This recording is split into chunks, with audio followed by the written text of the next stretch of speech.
I believe that might have been the grave, but well, we won't be able to see too far about what's going on inside of it as a blue dragon halts the process and sends mcgrew back to Tanagel Castle at the cost of half of his gold. Yeah, again, the enemies are randomized. Star Organs and Noodle. Blue Dragon last night was kind of very fast, very weak. This team, Blue Dragon, will simply kill you, so he's definitely angrier. And where that cave was is being guarded by at least him in that first level. Even just in the few steps of the first space there. Also, Druid hits like a tank. He does 37 damage on a single punch. And now jumping up to level 7, it looks like another good enemy in terms of experience as BT gets up to level 7 and also gets the heal, sleep, and return spells. Is thanks to a Wolf Lord that gives 221 experience.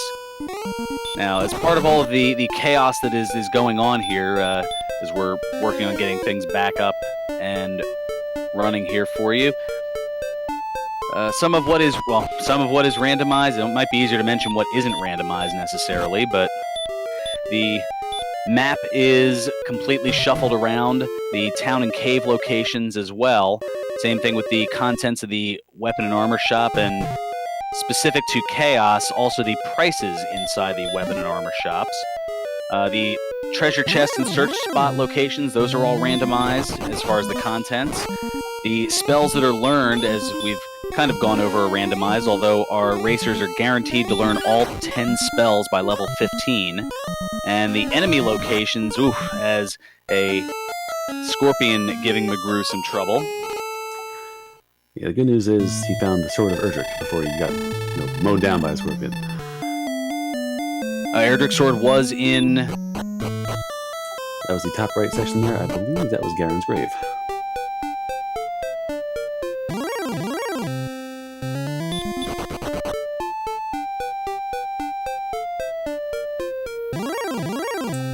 So mcgrew has the best sword in the game. It's a significant damage boost for everybody had before with Copper Sword. Again, they don't have Hurt More yet, but that sword will definitely assist them in killing monsters. The Wolf Lords that BT is grinding on are very tough in terms of pain down his back. So if he had his hands on that sword, he'd probably cut the fight time in half. The Copper Sword only adding 10 to our player's attack power, whereas the Erdrick Sword, the strongest sword in the game, is quadruple that with a plus 40 attack power.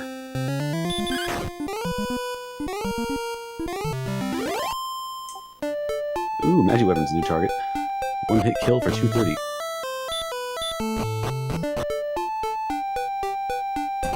Amateur cave, found close to the Garen's grave, it seems.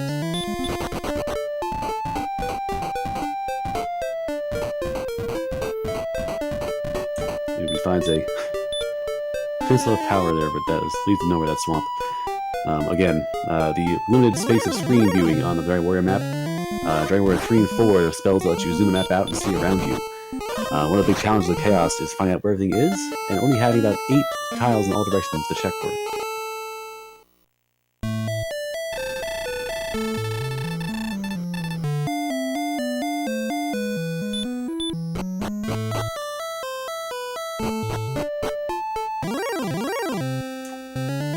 Seeing here that enemies, you have the Sword of Erdrick and can do a lot of damage to them. Enemies don't care. You have heal more, that's fine, but if you die one hit to an attack, you can't heal yourself. So wizards having hurt more can be a problem. And werewolves we see not very productive with only 32 experience.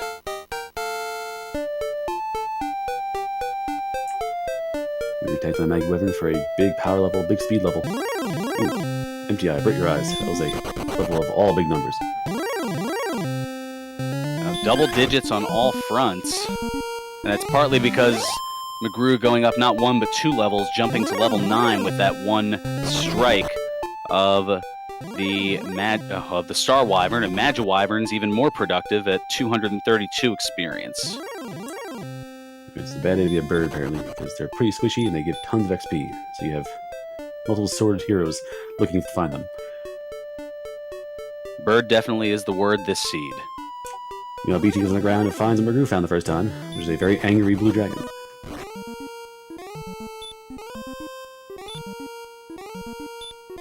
Oh, and BT down to 1 experience, or 1 hit point rather, able to heal up and is going to try to put this blue dragon to sleep and does so. And is going to get out of dodge. Finds the big stick. Will he dive further or will we keep on going? Alright, so the sword was in the upper level of the mountain cave. Oh yes, mountain cave. Oh, I think it was Garen's grave. So mcgrew didn't go back down and dig. Breastickle's going back down and finding all the chests there. And we're about to see what else there is, but a werewolf is going to interject his presence. Not attacking for a lot, so BT says, fine. Off you go. BT don't mind. Chest at the top there, not much special. The big deal, though, is that if he finds enough chests here, BT can simply, go to the castle or find, if he gets the keys here at the last chest, he can probably go to the treasury and start up a gold grind.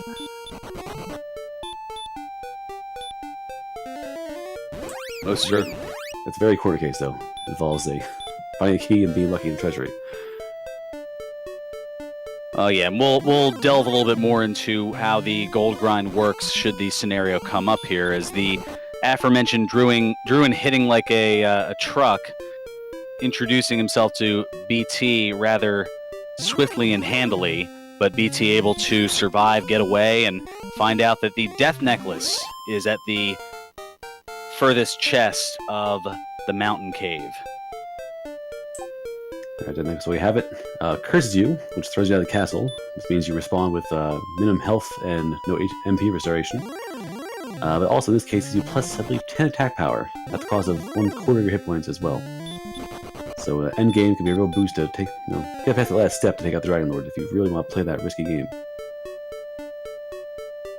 It can be a high risk, high reward for sure, and BT heading out of the castle, perhaps not having any magic keys that we've seen as of yet, keeping from that aforementioned gold grind. Actually, now I mentioned it, it's not as dangerous this risk. Breckenary is right by the castle in Tangel, so you can uncurse a Breckenary, so you can basically walk 5 steps to the right and be cured. So it's not nearly as horrifying as it can be in some seeds where Tangel's over here, Breckenary's over there, you better not lose this fight. And as we saw earlier in the tournament, there's even been scenarios where, with the swamp cave transitioning from one continent to another, if Breckenary is on the far continent and the swamp cave is through the back of Tangel Castle to get to Breckenary, and if you're not allowed in Breckenary, or in Tangel Castle rather, to get to Breckenary, that you essentially would soft lock the game. Yeah, one race about a year and a half ago where I cursed about myself by accident, and I found it, in the way westward parts of the world in the last heal more. I was at 2 HP and no MP, and found Breckenary by sheer luck. I do recall seeing that race, actually. That was one of the tournament races, right? No, it was a casual race. That was just, okay. Maybe I'm thinking of somewhere else where someone accidentally... I've seen a few accidental death necklace. Yeah, I've seen I thought to myself, I'll throw this belt out. I don't need my inventory, it'll be easy. And you press A on it, and no, that's not how this game works. And Axonite's pretty fruitful with experience as well. Alright, again, it's Chaos mode, so if you see enemies, you see a red dragon on reflex, like, oh god, red dragon. But it's Chaos mode, it might be squishy. So last night I walked to Hawk's Nest, like mcgrew's at now, walked to the town that I encounter, got to the boss forest spot, and it was a slime. And normally a slime, easy. No, this is Chaos. That slime could have done anything. And BT finding the Rainbow Drop Cave, affectionately known as the Jerk Cave, because if you don't have the Erdrick's token as well as the other key items to get the Rainbow Drop, the man literally forces you out of the cave.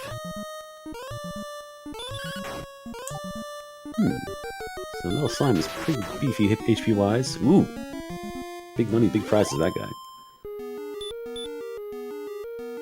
253 experience in this one for a metal slime. Almost Stilton's giving 155, and in the Hawk's Nest search spot we have the Fairy Flute.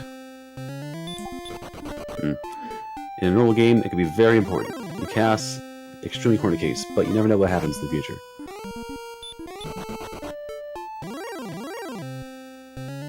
Yeah, Game Boy noting in chat that the enemy's giving out a ton of experience points. They're They're giving out experience like it's a game show or something.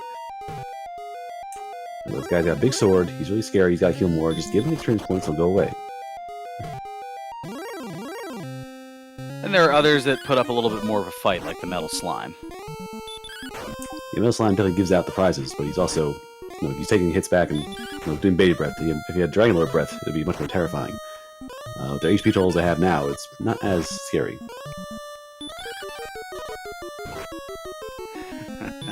Lafkian in chat. Big money, big EXP. I love it. Yeah, saying, MTI, avert your gaze. This race is not for you. This is big stats. This is large numbers. MTI likes 0, 0, 0.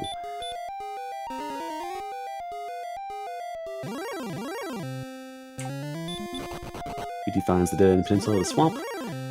And mcgrew is bonking through what appears to be the swamp cave.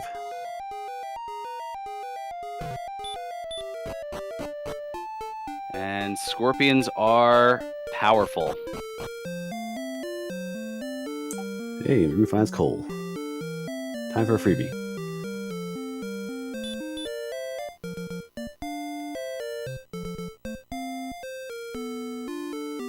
And the search spot item is Erdrick's Token. Alright, so we get proof of existence. We have not found the stones nor the harp. So well, what this also means by process of elimination is mcgrew looking for a hand axe and realizing, oh, that's right, I have Erdrick's sword. I don't want to do that. I don't want to trade away the best weapon in the game for a very cheap and not nearly as effective weapon. I mean, I've seen people buy the armor by accident and had to replace their armor. That respawns in the right spot.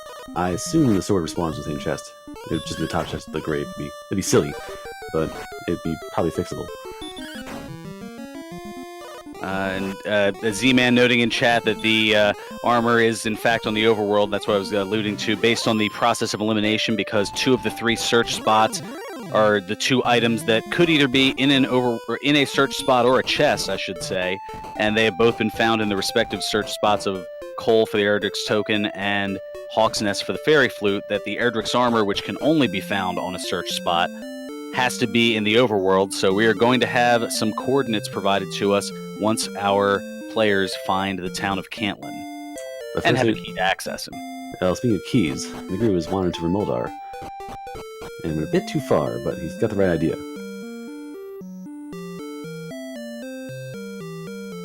BT, meanwhile, well, there's an empty eye level, as there, at least in terms of strength, as there's 0 strength on that particular gain.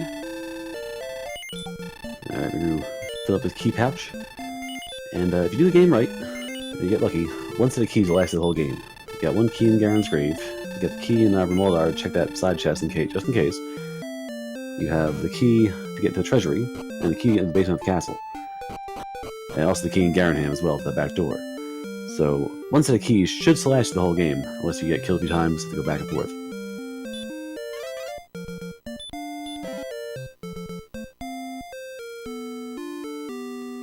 Alright, mcgrew now going to use those keys to check the chest in Remoldar and finds the Stones of Sunlight.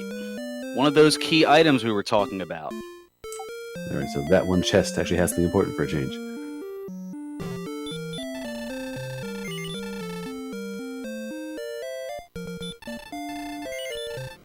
Ooh, Silver Shield is pretty cheap. $16.85, if I saw it correctly? $16.25 for the Silver Shield.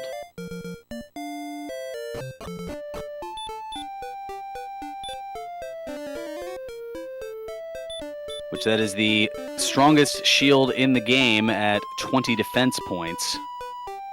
So may not necessarily need that gold grind after all. Yeah, the gold grind's a big deal for Vanilla and Chaos, just because the Silver Shield is like 14,000 gold pieces, Flame Sword about 9,800. The big money items are big money.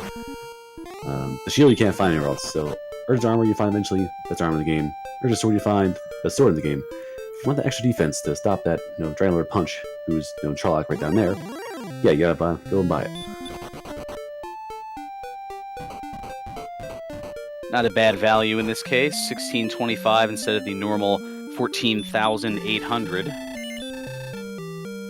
That's like a roughly 89% discount on the standard value of it, and Here is Cantlin for McGrew, and he sees the large shield for 8 gold, but decides to hold off on it. It's a quick purchase. I mean, the armor's in the world somewhere, so no point in buying armor when you have to get the best armor in the game, supposedly. And BT rapidly going up to level 14 and has the spell of Hurt More. So BT has an interesting boost in powers and ability, but McGrew has a much more knowledge about locations. Oh, that's a convenient check for the armor. We've got 24 to the north and 10 to the west. Sorry, Princess. Yeah, these are easily countable coordinates as far as traveling from Tantagel Castle. So, in mentioning the princess, yes, in that swamp cave that travels from one area to another, you can fight a guardian. Or in this case, if you're playing as the princess, it would be Prince Guimond, who is locked behind, yes, as Lavkin pointing out to me. But, yes, you can rescue the prince or princess, all things depending, and bring them back to the castle, and they can give you their love, in which that will provide a couple of things. It'll provide info on how far away you are from the castle, and very important here for this particular seed of chaos is, well, the possibility of, or not just, the possibility of how much experience you need to get to the next level. Pretty. So Castle Treasury has the Silver Harp. So have to get the key and back there to solve that problem. So Rimbledar has the stones. The harp, which leads to the first Staff of Rain, was in the castle. The chance that the basement down here might be the harp cave. We'll see about that. Nope. Vanilla stones of Sunlight Cave.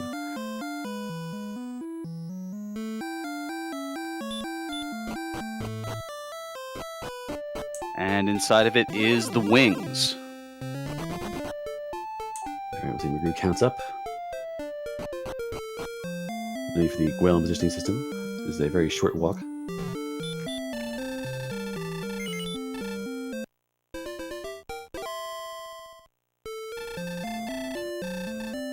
Yeah, McGrew has keys. He's bought the keys not once but twice. So McGrew is definitely packed on keys. BT finds his way to coal.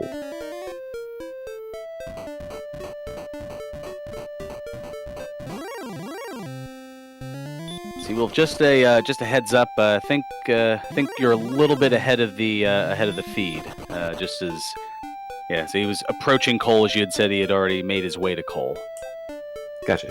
Somehow I've advanced myself in time. Exactly. Yeah. Bring the DeLorean back a few seconds here. I can't drive a stick. And neither can I. Well, BT searching in coal and finding Erdrick's token. That's unfortunate, because where BT was, near coal, if I recall correctly, McGrew found Rimbledar, and he found Cantlin. So that area had the goods required to make progress.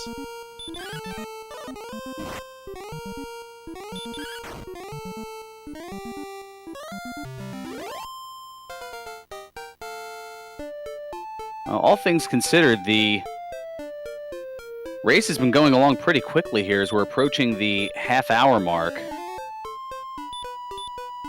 As McGrew making his way to level 14 with that one enemy kill. All threes in the experience. So McGrew's catching up experience points-wise, but has much more knowledge and much more material. But BT's level advantage is still pretty significant. He's got a lot more power. So once he finds what he's looking for, he'll be able to tear through things a little faster.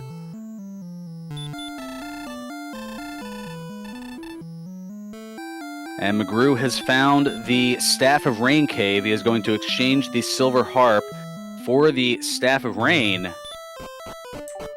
So, shockingly enough, McGrew is basically find that armor on the ground, and he's ready to go to Charlock. Oddly.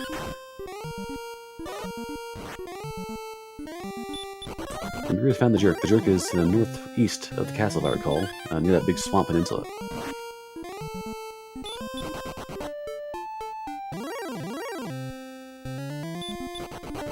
And yes, to confirm in chat, there has not been a princess rescue. It's because McGrew is playing as Princess Gwaelin. So in McGrew's case, there has not been a rescuing of Prince Guimond.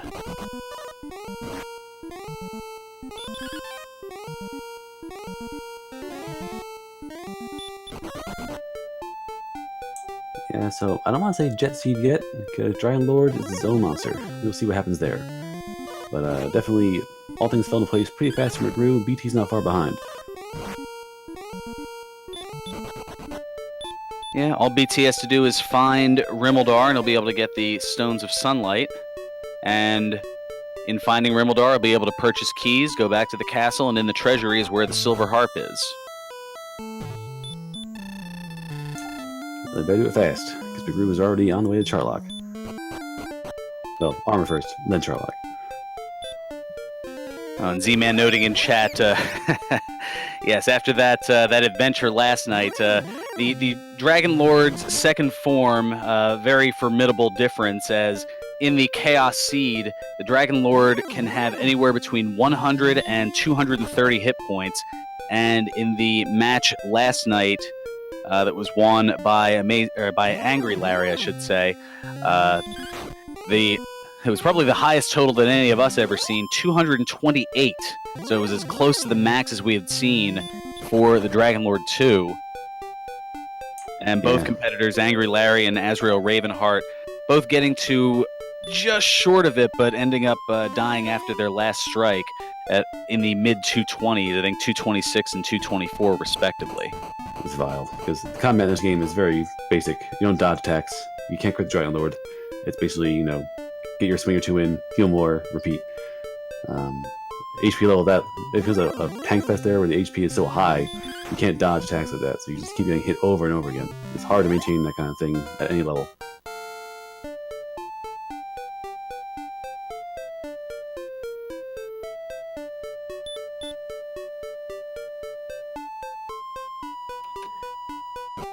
McGrew, meanwhile, going to level 15 after dispensing of that Axe Knight. And getting a look at the statistics there. Attack power seems a bit low. Maybe around 109 if I saw.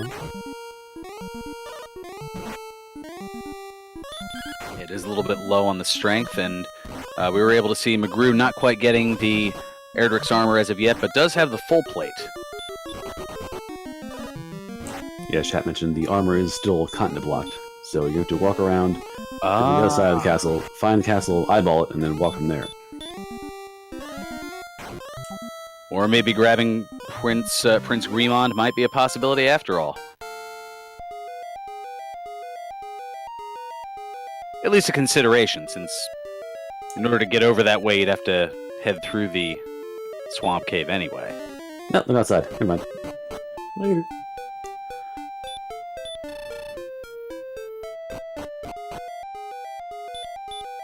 Yeah, level 15, so, McGrew or you can cast outside and just completely bypass it. Yeah, McGrew was mid-level gain, so I was like, oh, he's going back for the Prince. Okay. But, again, McGrew was so close to the level. It's like, oh, 15, you're going to get the spell regardless, so you decide, do you want to actually save the Prince, or do you want to just leave? Well, let's see what the Guardian of the Prince is, and it's an Armored Knight, which isn't quite like the Armored Knight you see in a standard seed, as BT goes up yet another level, and it's up to 17. Armor Knight hits pretty hard, though. You want him to sleep. Sort of. He's hitting for 20, 31. He's definitely his own monster. He's not stopping.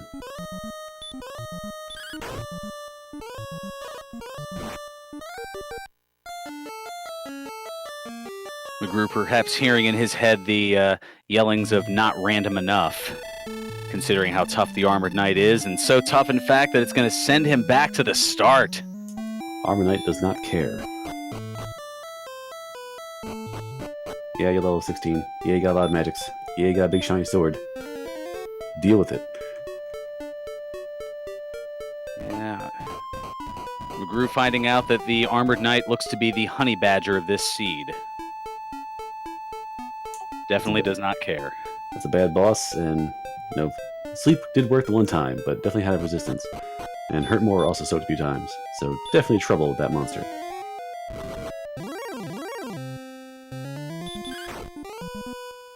Well, Lavkian noting in chat that the hit points and magic points in this seed is pretty nutty, as BT at 130 HP at level 17.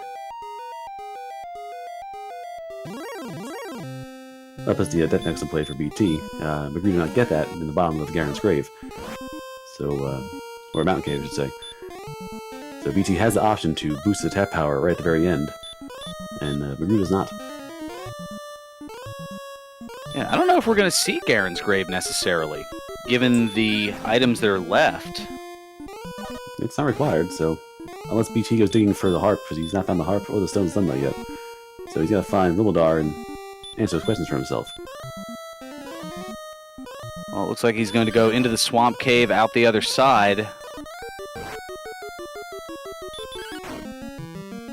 There we go, he finds the answer for himself. There's Rimildar, and there's the first step of solving the seed.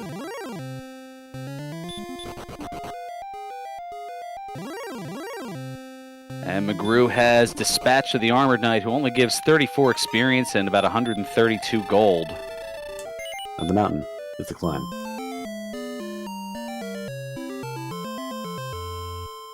And we have Prince Guimond.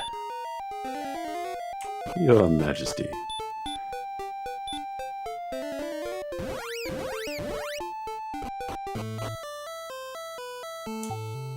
Yes, BT has keys. He must find this here. Let's go to the treasury and find that drop.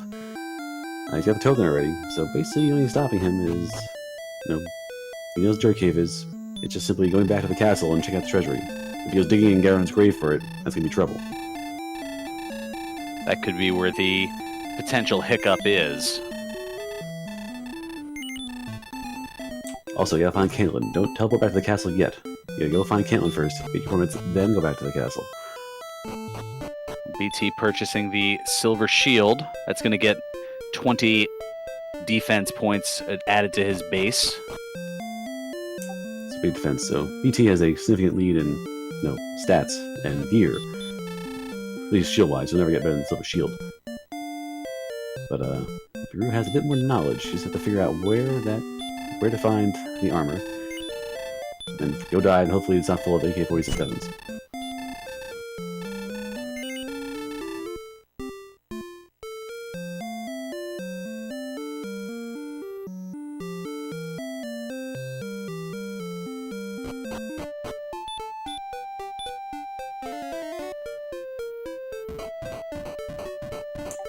McGrew's nice to repel, so McGrew's done grinding in the overworld. McGrew wants to find his stuff and get moving.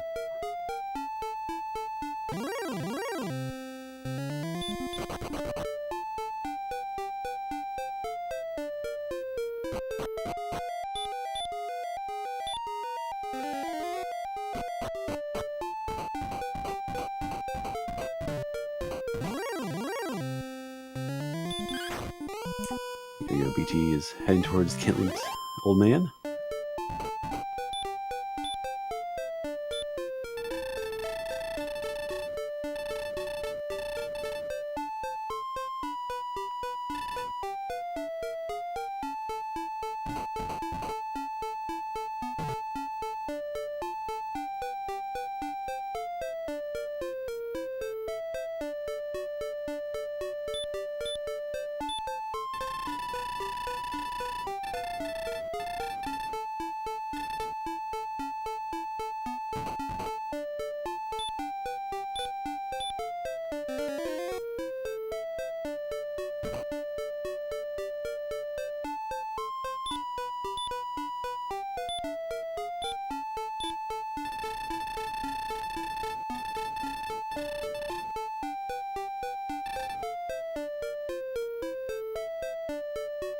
There we are.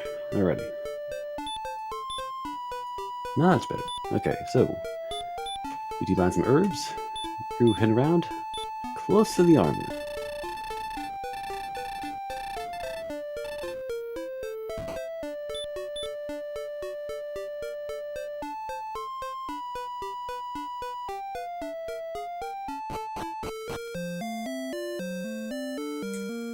Brew finds Garen's grave, which is quaint.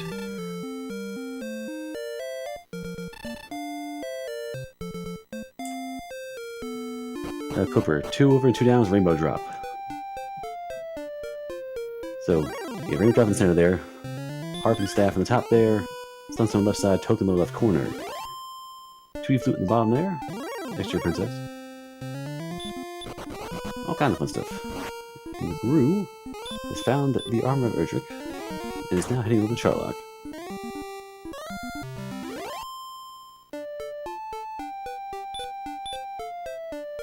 BT, meanwhile, finding Bucks and a dragon scale inside of Garenham.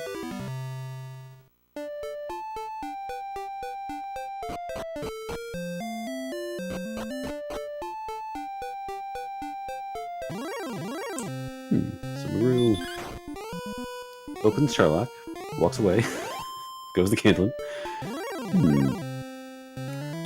Where to? And BT, has found Garen's grave.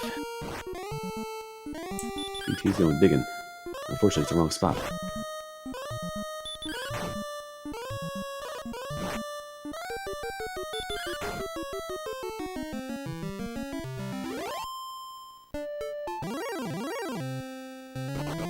He's found a magic key, a torch, and fairy water. You have one of the odds game. You already have the sword. The underarm's in the ground somewhere. You gotta find the silver harp somewhere. Do I dig this thing for the very chest in the very, very bottom of Garen's grave, or do I try the treasury, which was kind of an easy grab? Then you get back here, you have to walk all the way around to Garenham again. So if you're wrong on the treasury, you gotta walk all the way back. So in terms of the trek out to where BT is, it would behoove him to at least look and see what's in there, not realizing that the harp, we know that the harp isn't in there, but obviously he doesn't. But he does find an herb. A few of your options are, you can find the Fighter's Ring, chance for a few more oddball items. You gotta worry about maybe only finding a Cursed Belt, because money doesn't seem to matter much anymore. Also, the Dark Treasury in Dragonlord's Castle has but 6 chests there, so that's also an option for anything besides the stones. Or the harp in this case, so it's really risky. You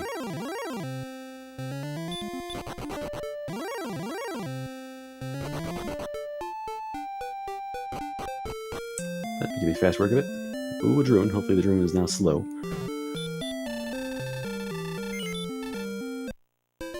At least slow enough for BT to get away, and a wizard stepping in the path.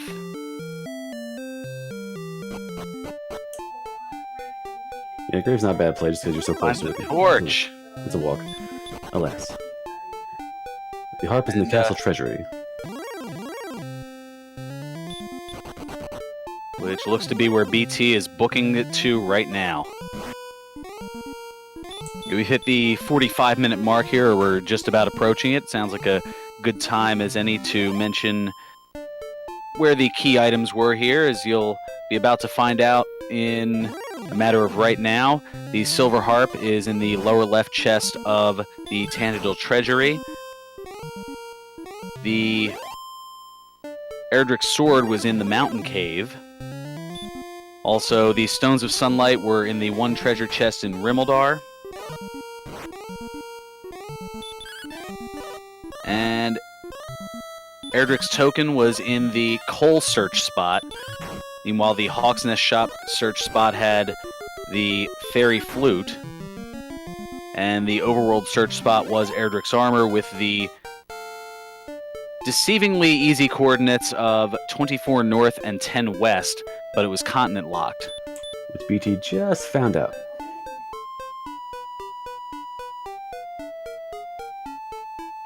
We saw counting is 1, 2, 3, 4. Saw an ocean above him.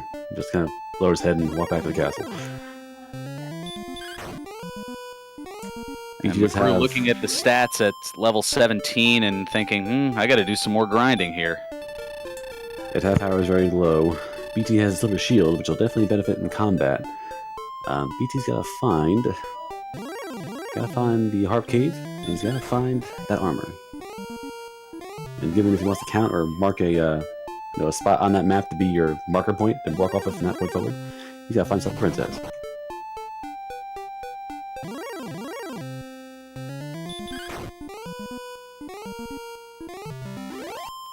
Yeah, this is a fairly even race, although BT is trying to figure out what to do and seeing which way is the next way to go here.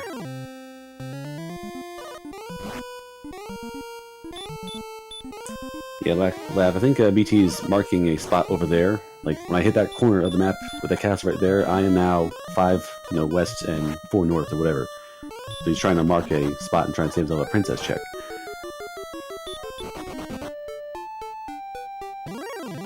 Which might be worthwhile, because that Armor Knight might just kill him. If he tries to slow him down with sleep or something like that, Armor Knight might kill him before he gets a chance to finish him off.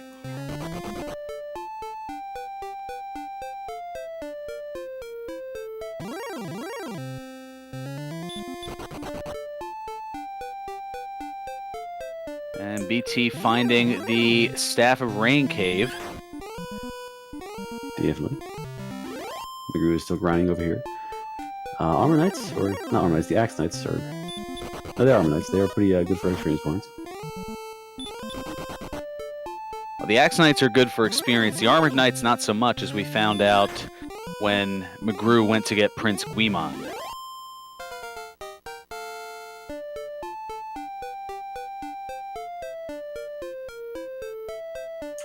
Ooh, big level from mcgrew.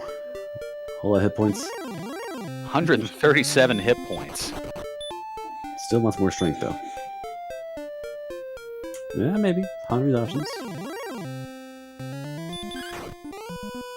Yeah, 118. Once you get down to the second form of the Dragon Lord, you're only looking at, what, a range of 4 to 9 hit points per strike. Yeah, and given the randomized nature of the HP, if you have a 210 hit point Dragon Lord, can you survive 21 rounds of combat with the Dragon Lord?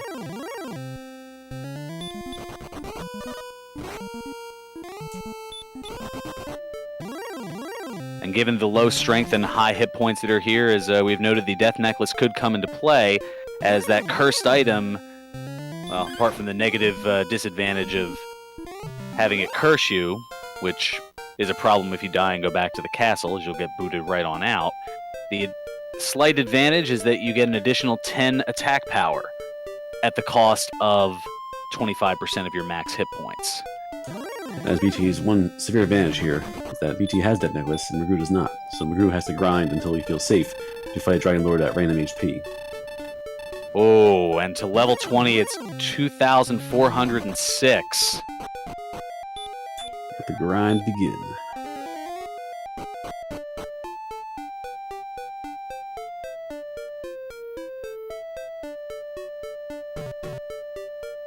That could be a nice Dragon Lord. It could be a very friendly, soft Dragon Lord with 100 hit points or 110 hit points and, dies in only 10 rounds of combat. But how many fire breaths do you want to take to the face before you realize the difference? Not to mention what's in the castle. If there's Armor Knights in the castle guarding things, it could be a real hassle to get down there.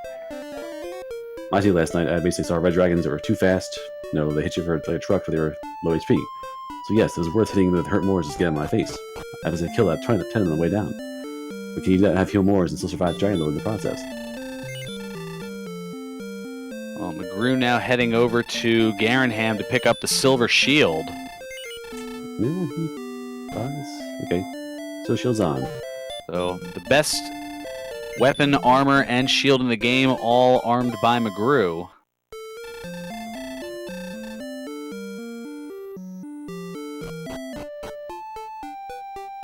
BT, meanwhile, doing a little bit of grinding along the way on the enemies that aren't repelled, but is otherwise looking for two different things. The Rainbow Drop Cave, which he is about to approach now, and Erdrick's Armor, which I don't believe he has gotten to Cantlin to get the coordinates as of yet. No, BT had the coordinates to Cantlin. Oh, we did have the coordinates, that's right. He went to the castle, walked real slow to the west, look at the ocean, literally sad, and turn back around.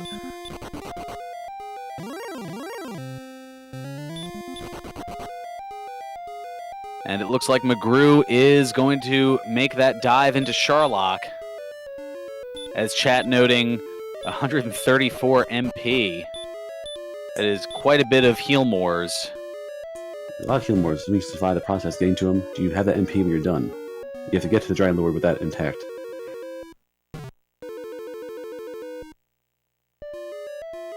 As long as not much additional MP is used, that is 16 possible heal mores. Yeah, DL1 is somewhat random, but usually much easier than Dragon Lord 2. So, last night he went down one hit. I didn't know what he had. The practice race a week before that. He didn't go down one hit, but he was also very fast and hit for like 40 damage, even at like level 18. So, DL1 can be a thing to start you off with.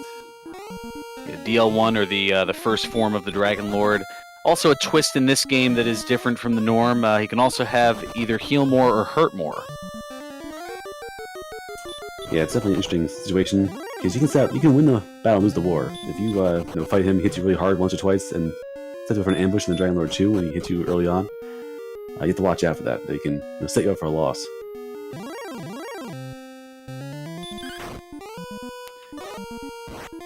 Or actually, as I've seen in a few seeds, as I've seen a few of these races now, as I'm picking up on everything here, the Dragon Lord 1 is subject to the same randomization as any of the other enemies. So we've seen Dragon Lord 1 with Dragon Lord 2 breath. We've seen DL1 with heal more, with hurt more, with hurt, with sleep. I mean, it all depends on what's randomly assigned at the beginning. Yeah, DL2 is also pretty stacked. His HP is random, but stacked DL2 is still the strongest monster, fastest monster, and Dragon Lord 2 breath monster of the game. So he doesn't need much changing. Exactly. The only amendments is that there is the possibility of either sleep or heal for Dragon Lord 2. But otherwise, it has the 140 strength, 200 agility, and then the hit points are randomized. Instead of the standard 150 to 165, it could be anywhere as low as 200 or as high as 230. And as noted in the race that we saw last night between Angry Larry and Azrael Ravenheart, that one was 228, just 2 off of the max, and it made for a lot of interesting dives. Yeah. mcgrew's gonna find out soon though, because mcgrew's already down to the basement. So, very tame Charlotte.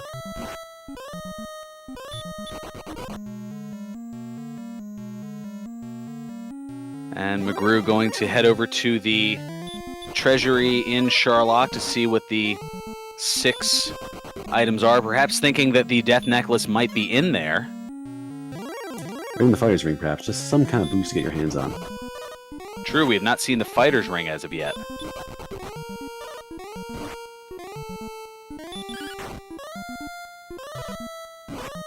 Although, unless I missed something in the early going, I think the only cave that we haven't seen the contents of in the overworld was the tablet cave. That's true. I never saw it before.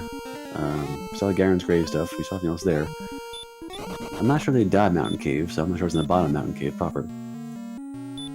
But, yeah, as chat mentions, fighter would be handy, because mcgrew has enough HP to be helpful, but losing that HP to the curse would be dangerous.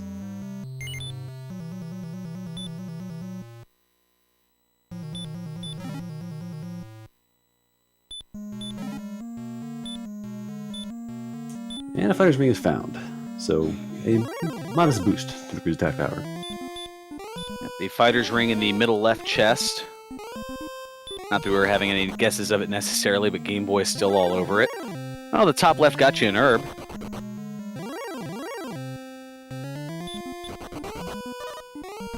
Alright, BT is finally... Nope, BT is back at the castle. BT is not quite sure how to get that grunt or get that armor. Look at.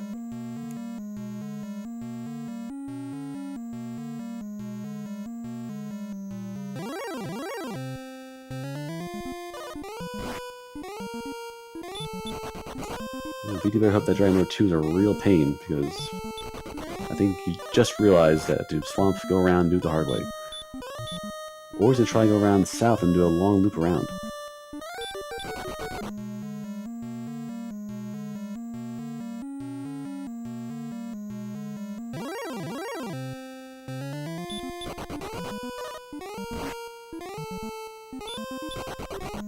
The only thing I can gather is that perhaps BT not necessarily aware that Swamp Cave can wrap around multiple continents.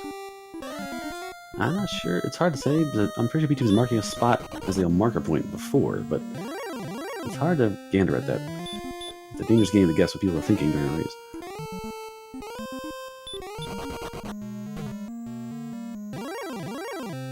And my first thought with the Death Necklace is it's very good for tap power. HP loss might not be a big thing, but DL2 knows Sleep, and Sleep is a no-miss attack in this game. And he puts you down, you have that much less HP to survive being punched 2 or 3 times. It's very risky.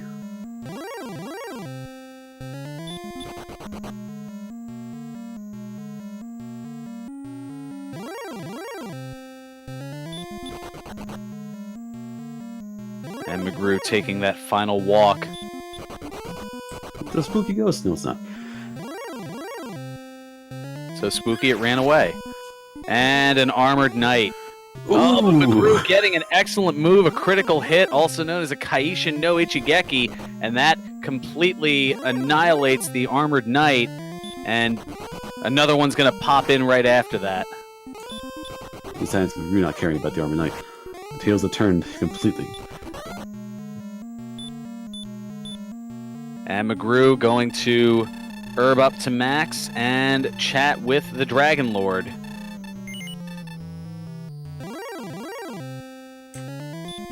What a fool!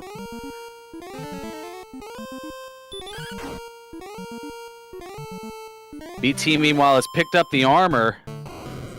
mcgrew dispatching of Dragon Lord 1. Could it be too little too late?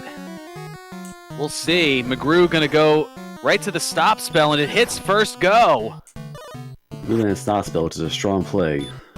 Small chance of free actions in this fight now.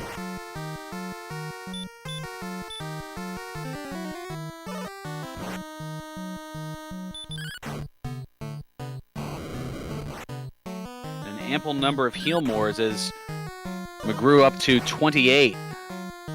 Now 39 damage on the Dragon Lord. Remember, it can have anywhere between 100 and 230 hit points. You're trying to fight, don't rush it, take your time with it. You know, do your inputs very crisply. Because if you hurt more instead of heal more, you probably got a problem.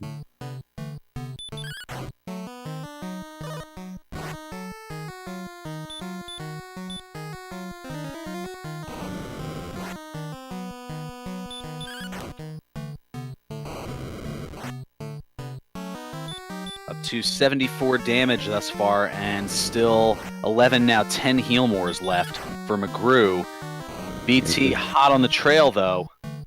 Hot on the trail, but equal level, and I can't see the difference of power besides Death Necklace, so... And Stop Spell implies that Dragon Lord had magic, so if he Death Necklace is and Dragon Lord pops out asleep on round 1, and BT just goes to Gusto, it could be dicey. Well, Jay Cobra stating it in chat, it's a question of HP, as if it's a high HP, it gives BT a chance. If it's on the lower end, then it's a matter of seconds here for mcgrew. But we're up to 122 already. Dragon Lord tried to heal himself too, so Dragon Lord does have heal. Now free actions are happening for mcgrew's fight.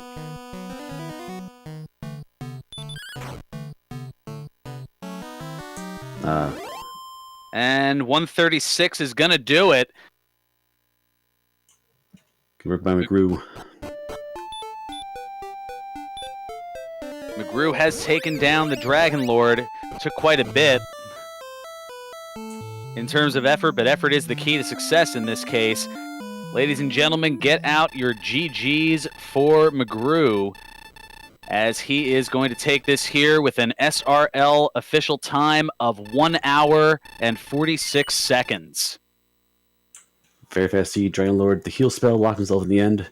In a kind of a sick pantomime of the Ortega fight in Dragon Lord 3, or Dragon Warrior 3, where he spends the last 5 rounds healing himself and just getting beat on. It kind of turned the tables to an extent.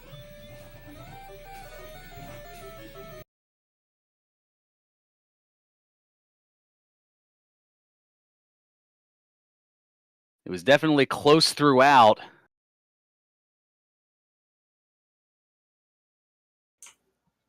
BT had the significant experience advantage for most of the race. The main difference was the digging around, trying to find that armor, or a path to that armor. And we'll see, once you find the armor of the Dragon Lord for BT is probably like 6 minutes tops. So find the armor and fight the final boss. A very fast, A to B point of view there.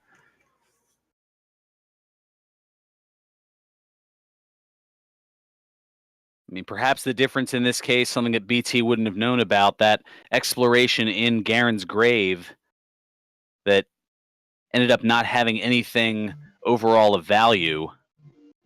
Perhaps if BT had just gone right to the treasury to get the silver harp, that may or may not have been the difference. It's certainly hard to say.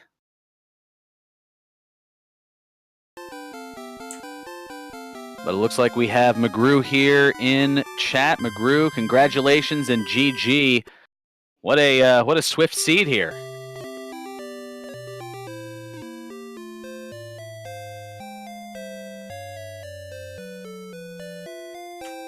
He's so thrilled he's speechless. The old PTT curse is struck. Yeah, hold on. I'm getting a ton of echo here.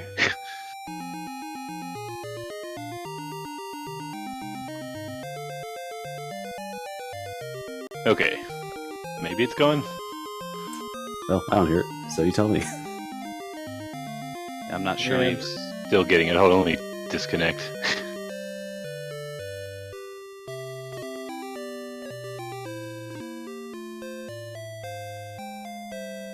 Okay, how about now? Sounds good to me. As far as I know. Yeah, okay, I don't know. I'm still getting echo, but I'll try to deal with it. So, yeah.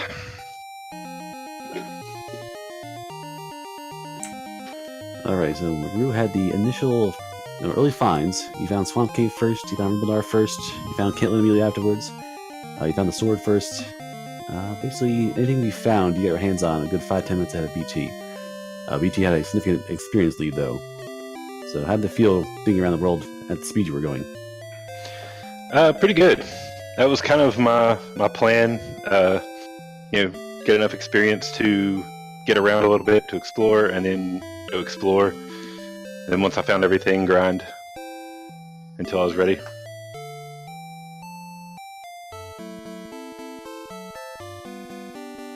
And good fortune, you found Kingswood immediately afterwards. You searched that first. Then you went to the castle immediately afterwards and found the harp quickly. So basically, anywhere you went to had an item to look for. BT dug through Garen's grave, which really had nothing. Bottom Mountain Cave had nothing as well. You found Token Cave, so that's out there somewhere. And basically, everywhere you went to had something worthwhile. Yeah, I got pretty lucky on that. I got in Mountain Cave enough to get the sword, and then died, and thought, well, that's kind of tough right now. I'll come back to it later, and well, it turned out I didn't need to. So, and I don't think I ever found Garen's grave, so not even sure where it was. Actually, in the back of Garenham. It was in the back of Garenham, so I'm sure people will be saying not random. Not random enough. So I found Garenham pretty late, and then, well, with keys anyway, I didn't even check because I had everything by that point. So. The only item of significance that was in the mountain cave that you can go back to was in the furthest chest in on the mountain cave was the death necklace. I was looking for that. That's what I went to the treasury for, but it wasn't there. You found the fighter's ring, you found the death necklace, so that's something. Yep. Yeah, but I felt like my strength was a little low, so I thought, well, I'm going to check and see if I can find the death necklace in here. If not, I'll fight him anyway. And, Dragon Lord fight threw out a stop spell just to be safe. Luckily, it ended the first time, and it turned out he had heal, so. It was definitely the right play.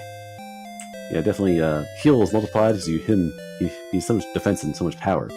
And even with sleep spell instead of heal, that, but free up actions all combat, not just the end of combat. So it's a strong play anytime you see DL2 to throw a stop spell and see what happens. Right. Yeah, that's kind of some of the practices I've been doing. Using that strategy, and it seems to work pretty well when he does have a spell. Obviously, it wastes a turn when he doesn't, but... McGrew, what was going through your mind early in the seed where you saw that there were a number of enemies that were fairly easy to take out and had pretty high experience? Star Wyverns for 167, Drakemas for 182, Wolf Lords 221, Magi Wyverns 232.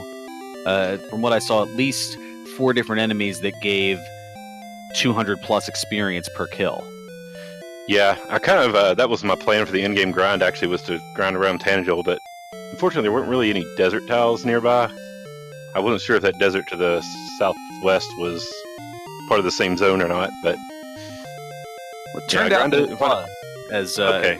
BT was using that early to grind up, and that was what helped get the early on experience lead. That your early exploration kind of caught things up, as while BT was still looking for items, you were able to go around and defeat different enemies. Yep. Yeah, I grinded up until I thought, well, basically until I had repel and a heal spell of some sort, and then I decided, time to explore. And when I got to the end game, I would grind there, and I ended up grinding near Swamp Cave instead because of the Axe Knights. But Already in BT currently fighting DL2. Again, simply the back and forth grind, but I don't think BT's throughout a stop spell. We'll see what happens when Draylord heals himself for recovering. Just right now.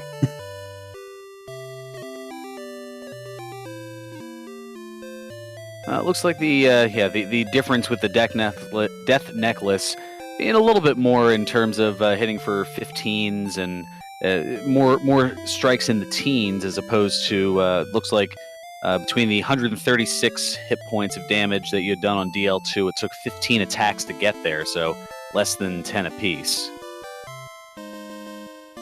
yeah, I was hitting pretty low. Again, that's why I was looking for the Death Necklace, hoping to get that extra strength, but I wasn't willing to go back to Mountain Cave to look for it or try to find Garen's grave. So I figured if it wasn't in the treasury, I'd try it without it. And it worked out.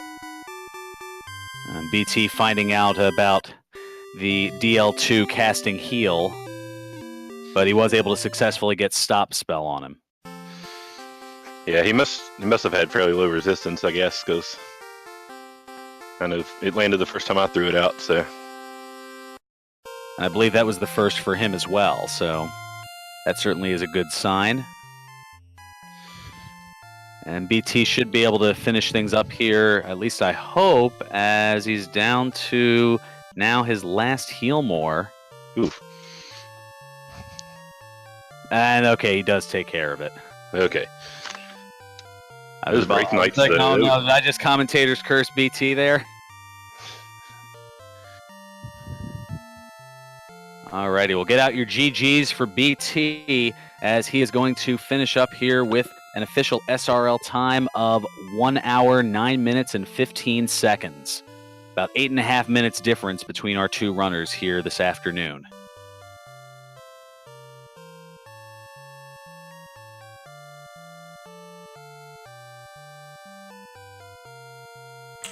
I hear the ringy dingy, which means BT is here. What's up, guys? BT is faintly in the background, but he's here.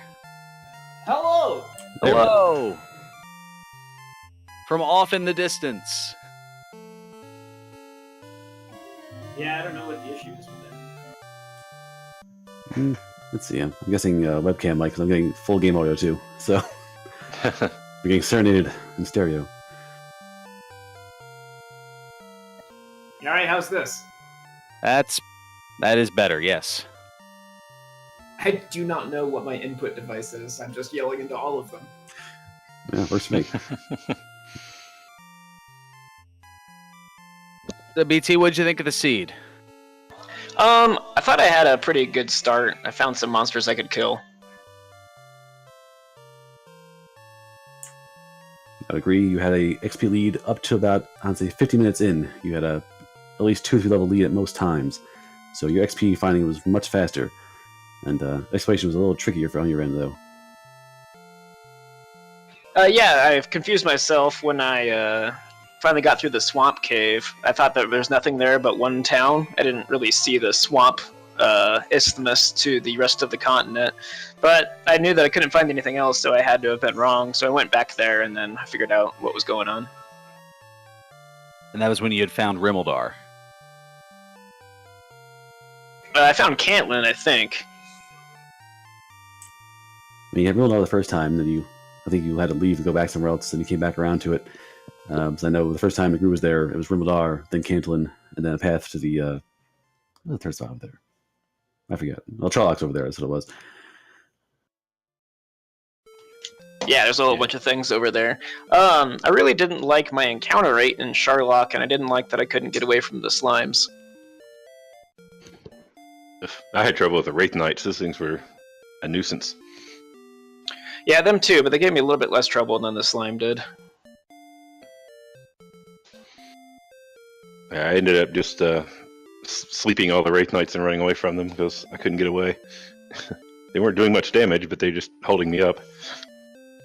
Yeah, for sure. I had a lot of trouble actually locating the armor. I don't know if you found Gwaelin or not, but I tried to abandon her and figure out what was going on. Oh no, I got the prince, or the prince, and so yeah, I found the armor that way.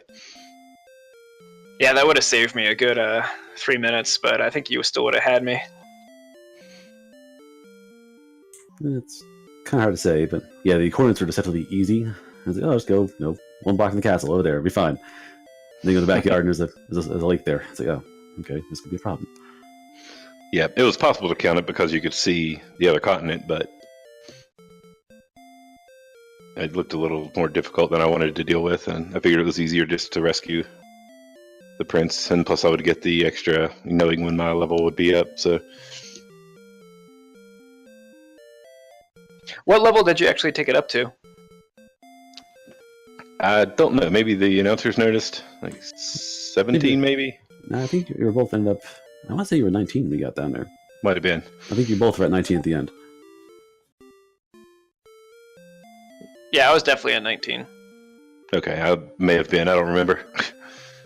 I just know I looked at my stats and thought, okay, this is enough.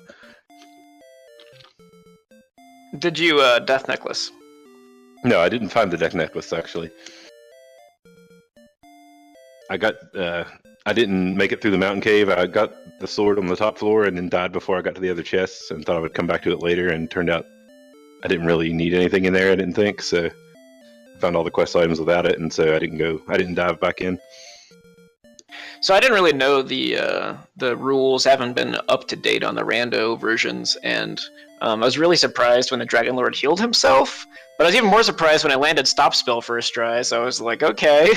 I got down to about like 24 and like 16 on the MP, and I got kind of nervous. So I was like, Yeah, he can have sleeper heal. He'll only cast it no more than 50% of the time, but so I've kind of made a habit of throwing out a stop spell at the beginning of the fight just to be sure. Is he hurt morable? Because I was doing like 16 damage on the tops.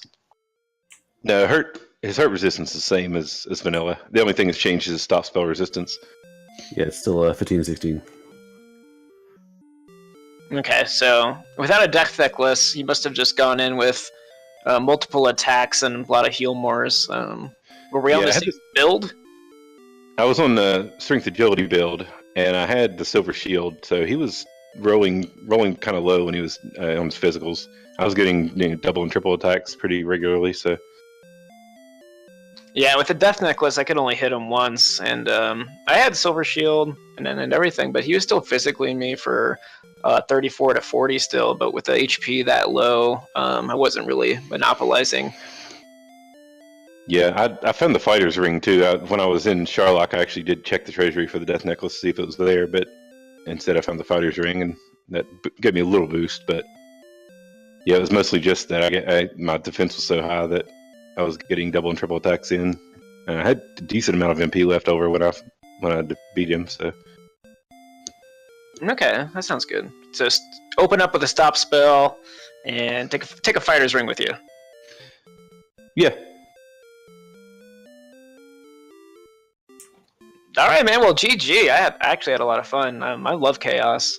I assume that bonus swamp is like the final flags here.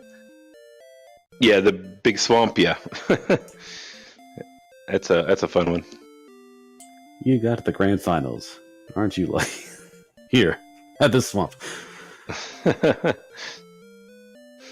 I'll have to set aside about an 8-hour block to call that one. No, we'll see how that goes as we get down the road here. But as far as the tournament, this being the most of the first round matchups set to go here, they'll go through the next couple of days.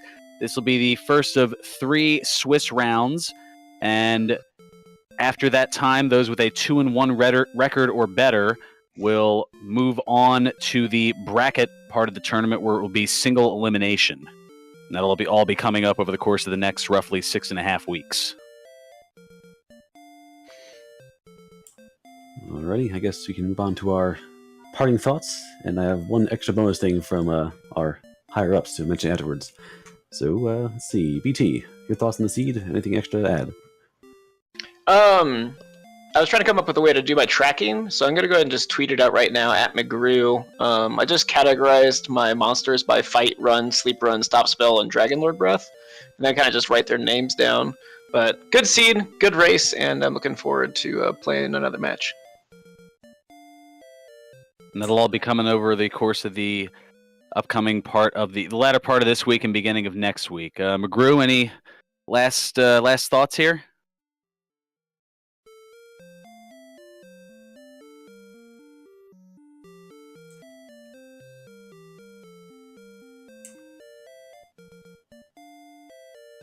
I guess they speak for themselves. I made this. Behold my work. All right. Exactly. All right. Well, for those of you following us here on Randomania 2, make sure to give our runners a follow, mcgrew and BT, as well as behind the scenes here. Want to thank Lavkian for the restream, as well as my broadcast partner, the Seawolf 1, for. Well, you can see it there on the chat for the standings of the Chaos Tournament, as well as the schedule. You can check out the links there. And if you want to get in on the Dragon Warrior Randomizer fun, the link to the download is available on there. And to join the Discord, where you can chat with all of our good friends here about all the Dragon Warrior things, that is the link on there. And for the list of the upcoming events on the Randomania channels, make sure to click the link there as well. And as far as things coming up here, oh, yes. Well, coming up at 6 o'clock, this is something new coming up in just under a half hour from now. Oh, yes, we have the demonstration or the debut of the Super Mario Brothers 2 randomizer.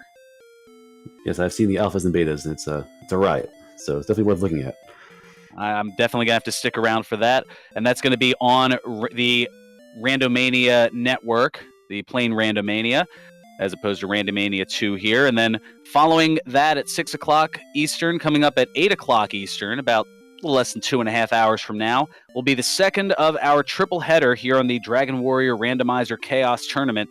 It will be High Spirits versus the Alan Heffley, and I'll be back here to bring that action to you. And then at roughly 10:30 p.m. Eastern tonight, we have Jay Coper against Zarnax 42.